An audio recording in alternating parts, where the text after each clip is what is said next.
Well, if there's a demand for it. Rhythm games. You're gonna play one in your life whether you like it or not.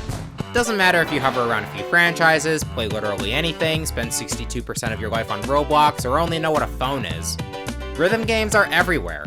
They're almost as shining an example of easy to understand, hard to master as Super Monkey Ball.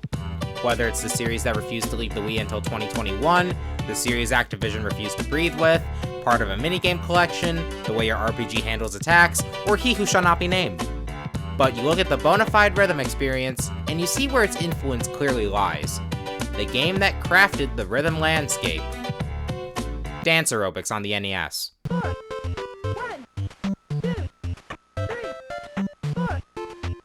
I still can't believe Dance Dance Revolution ripped this off. 4 directions, 4 place to step, a crap load of songs, go nuts. That's been Dance Dance Revolution since 1998, and it's still one of the most popular rhythm games today. Now, it wasn't the first popular rhythm game, or even the first one by Konami, but it's the first to really make the genre thrive, especially outside of Japan. Of course, it's all well and good, and I'd maybe spend a quarter or two seeing a cabinet somewhere, but if I'm not super into the song selection, i.e. they don't have Megalovania, I'm not gonna get invested beyond more than one "Hello!" Shut up and take my money! In July of 2005 for Japan, the fall for everyone else, Konami and Nintendo graced us with one of the most out-of-left-field Mario games in the entire franchise. And yet it perfectly fit with the rest of the GameCube era, which might as well have been spin-off heaven. 4 Mario parties, 6 if we include the ones no one cares about, peak Mario sports titles, the oldest Mario Kart to have aged well, the greatest RPG apparently, the first of God's gift to man, Mario's friends getting experimental to varying degrees of success. If there was ever a time for Mario to get down, I guess it was now. A little peek behind the curtains here, I was never expecting to own this game in any capacity. First, new copies came with an action pad that let you actually play DDR with DDR controls, and that would have set me back an additional $35. I only learned mere hours before buying the game that you can instead use a normal controller. No, I did not invite you, no! No! And then buying the game itself. It just happened to be available for purchase at my job. It just happened to last long enough for me to buy it without getting snatched. It just happened to be $20, $10 after my employee discount. I just happened to be able to set up mobile pay despite the poor service since I left my wallet at home, and it just happened to work. Our Lord intended for this to happen, so I shall comply. Speaking of him, this is the most spotlight he's ever gotten. In the opening scene, we see Waluigi break into Truffle Towers, the resting place of the music keys, which grant wishes and control music, and spread them throughout the land, causing chaos, I think. I don't know, things look pretty normal to me still.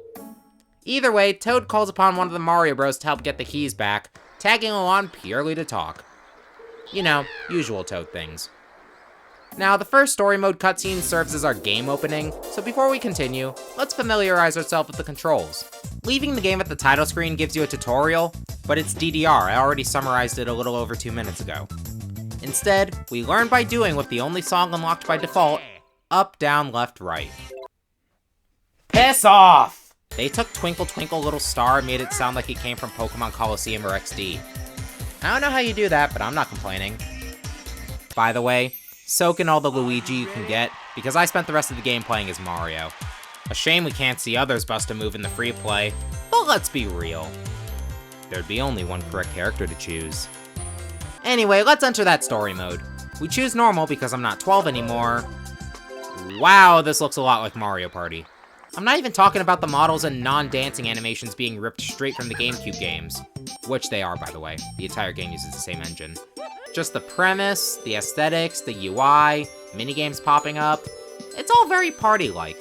It's not really a knock, just something I can't unsee. And like Mario Party, the story is mainly an excuse for the solo player to tour the various songs in the game. According to Toad, with the music keys out in the wild, the rule is that when you shake your thing, magic starts happening. Or in simpler terms, dancing is the key to everything. Our first song is Here We Go, based on what else but the iconic Overworld theme. Feels like a missed opportunity to do the Mario. Actually, let me try something. the Mario! Swing your arms from side to side. Come on, it's time to go. Do the Mario. Take one step, and then again. Let's do the Mario all together now. Honestly, though, this is a great rendition. I never thought samples you'd hear in Sonic tracks would work for it. Don't believe me?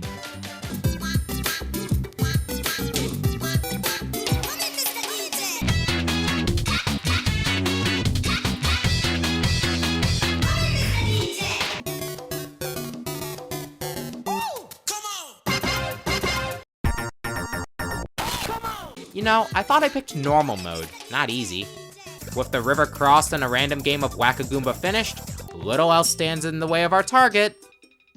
Until the Lord himself proves his might, forcing us underground. Apparently this mushroom is a dance-powered elevator, as it's our only way out. Underground Mozart, based on... well, guess. That's right, the Mario Bros. Arcade game. You're gonna see Mario doing the same moves every song, but they still find a way to put a smile on my face, as do the various other characters jamming along. I know it's not exactly wise to look at the surroundings in a rhythm game, but come on, this is basic. To Underground Mozart's credit, it does introduce us to Mush Mode, where certain Mario elements bust into the steps. In this case, Goombas. This one in your dance meter goes down more than usual, and if it goes down completely, you fail.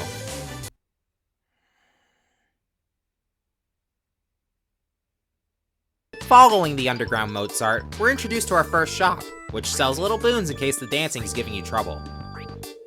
Screw that! Oh wait, we actually need something from here. The Koopas are being asshats, so for Lakitu to give us the tower key, we have to blind them with our shining moves, I guess. Now, you've noticed by this point that the soundtrack is a mix of both Mario songs and public domain tracks. Twinkle Twinkle Little Star and Ein Klein Notch Music, however the hell you pronounce that, have at least some links to Mario, loose as they may be, but Mario and Carmen didn't share anything beyond this for another 4 years. Be thankful they only did the first half. Koopas occasionally show up in the steps, and they're basically double taps. One long jump later, 2 long jumps later, we've reached him. He's blessed us with his presence. Waluigi's trying to use the chaos caused by the music keys to take over the world, and Mario stupidly tries to stop him. I don't know what he thinks he can do against our one true king, but here we go. Waluigi duels us with one of his greatest treasures, Destruction Dance. The Death by Glamour to Wrecking Crew's Oh Yes to compare it to something. Destruction Dance is all about playing tennis with the Potaboo so they don't blow up in your face. Can I call you a dancing master? We cheated. And he was holding back. With Waluigi bored from outshining us and letting us go, we take back the first music key and take a convenient ship over to another zone. After every world, you'll play one of 4 bonus games.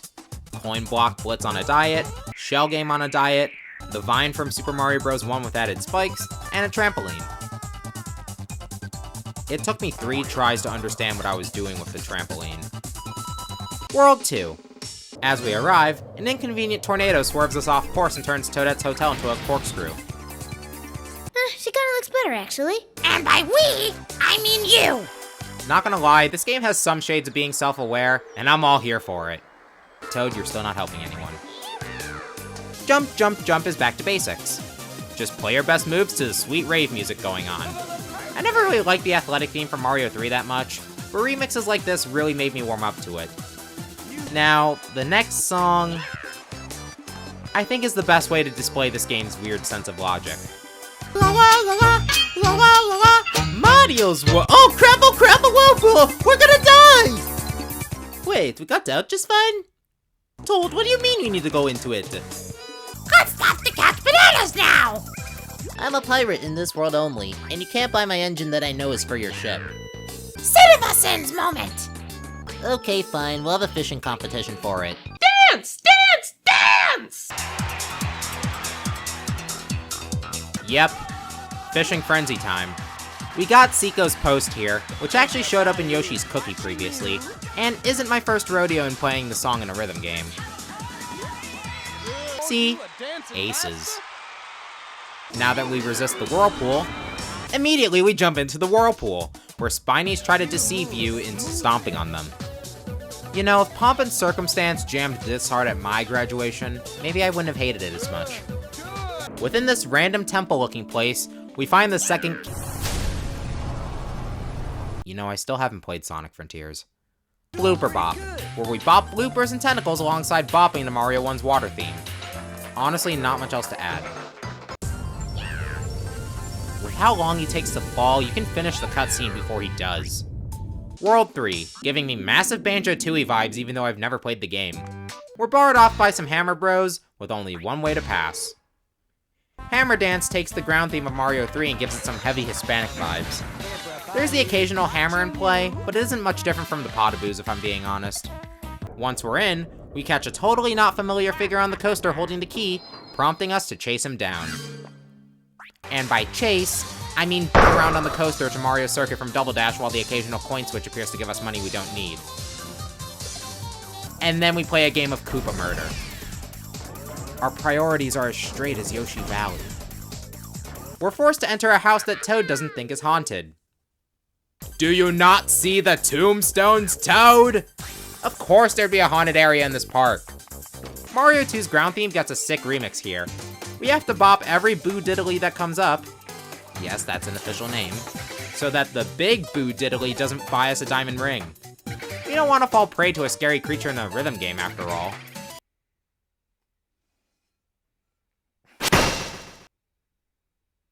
We nearly have him in arm's reach.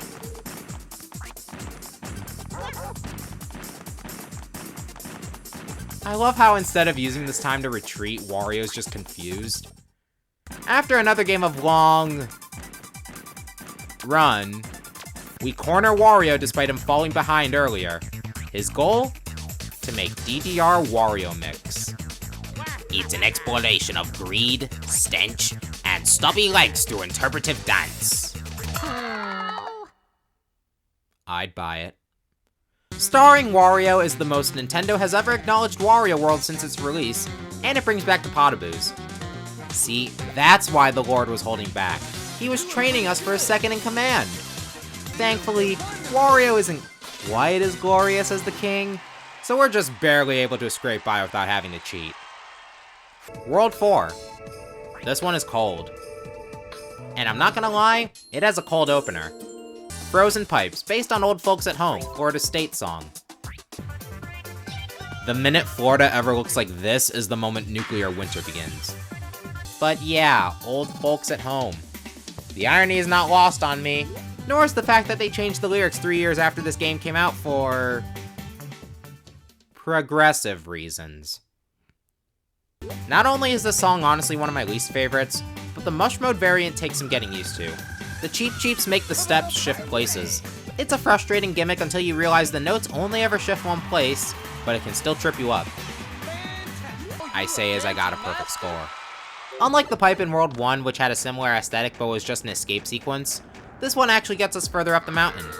Toad then forces us to pit stop in the cabin, the stupid carry-on, so we rub it in his face by dancing. Cabin Fever rearranges lots of toys, the BGM for Toy Dream from Mario Party 5. Not gonna lie, given the genre shift and Mario's constant interjections, I wouldn't have been able to tell if I didn't look at the wiki. The coins are back, even though I'm maxed out already. You know, I don't see the need to even play. My coins are maxed. So I'll just have Mario channel his inner Luigi. Oh, I actually got punished for that. We reached the last key, lodged inside a Freezy.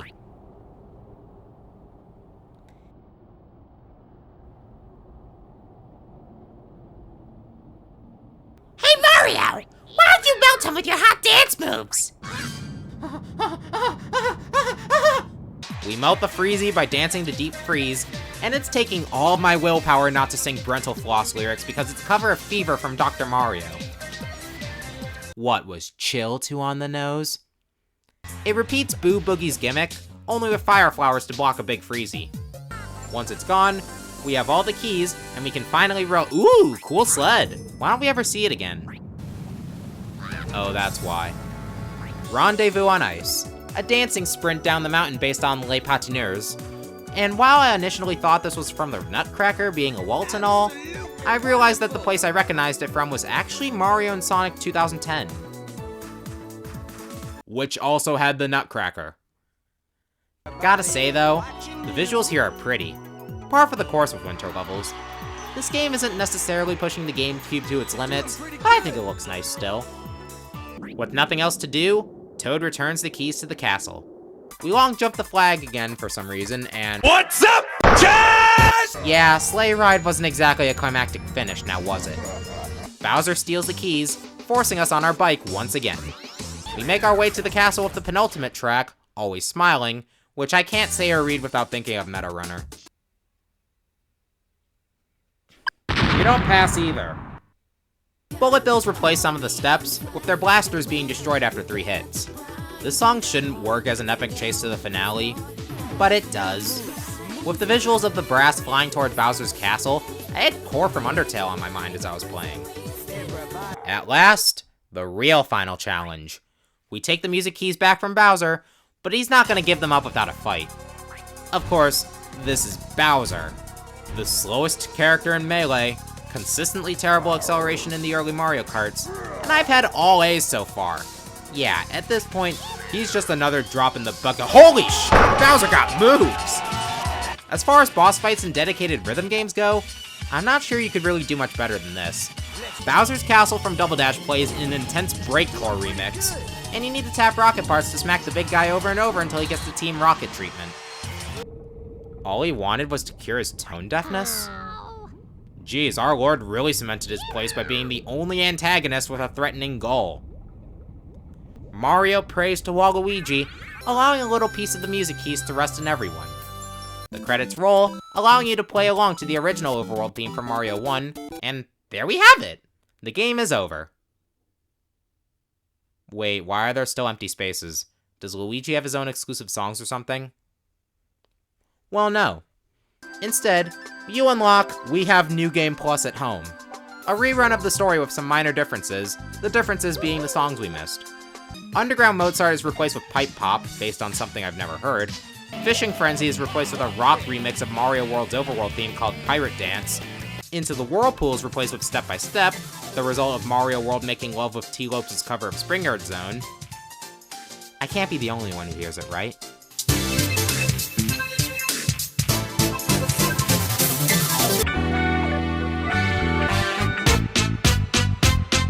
Boo Boogie gets replaced with Mustache, Barrel, and Gorilla, an homage to Donkey Kong in a game where he never appears. Cabin Fever is replaced with Miss Mao's Song, reminding me that I need to play the Thousand Year Door again. And Rendezvous on Ice was replaced with Midnight Drive, which I thought would be Toad's Turnpike, but is actually just MK64's title screen. Now, while each shop in both versions of a story mode sell things for those with a skill issue, the EX version actually gives skilled players a reason to spend their coins. Songs not present in either story mode. Choir on the Green for World 1, based on some bohemian tune that the game calls Ah Lovely Meadow.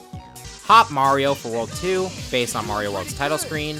Where's the Exit for World 3, a remix of the classic Underground theme. Paroli for World 4, an arrangement of the Famicom Startup on a system with a built-in arrangement of the Famicom Startup. And finally for World 5... You were expecting a secret song? Too bad! You just got Wario! I stole this joke from a guy who stole this joke. I'm on a roll! Hey, stop that. We never got permission for this bit. Alright, fine. Loser. Right. Paroli was the last song, and I don't get its name. What the hell is a Paroli? I don't think Mario counts as one of those. And that's about it. All that's left is to go nuts with your 4 directions in the free play mode and play the minigames again if you so choose, 2 of which aren't even in story mode. Because they suck?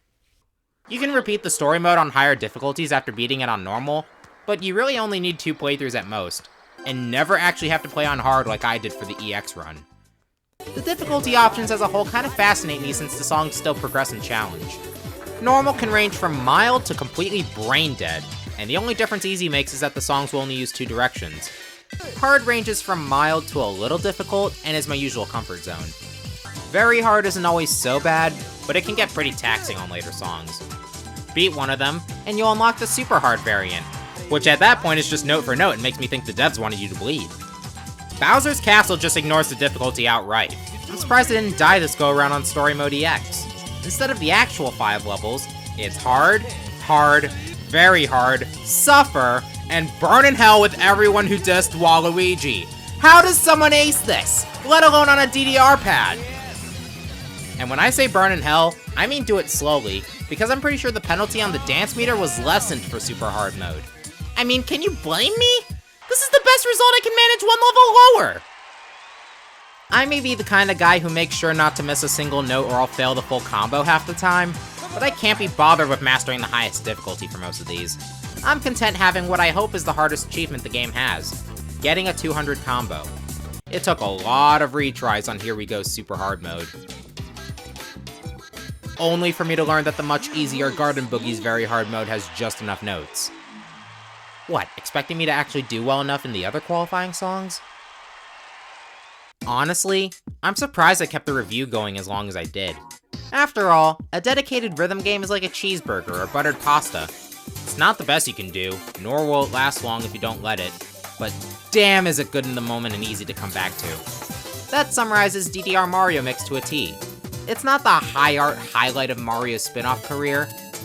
We started getting that 2 years prior, but it's fun and it's charming. From the animations to the wit to that fucking soundtrack. Yeah, went the whole video without actually giving my opinion on the soundtrack of a rhythm game. It's all great, great stuff. The worst tracks are just okay, and my favorites are Garden Boogie, Jump Jump Jump, Fishing Frenzy, Into the Whirlpool, Step by Step, and who could possibly forget the Lord's Anthem? Honestly, the worst thing I can say about it is that there's not enough.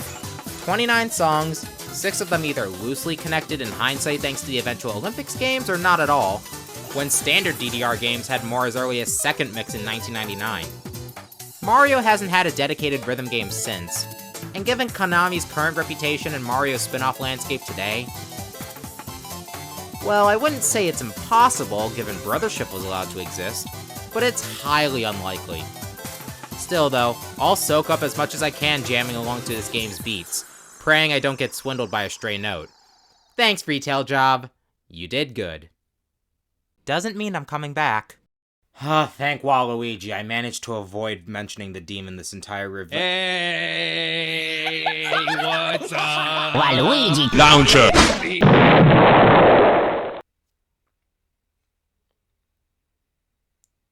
And that's why you bow to our lord.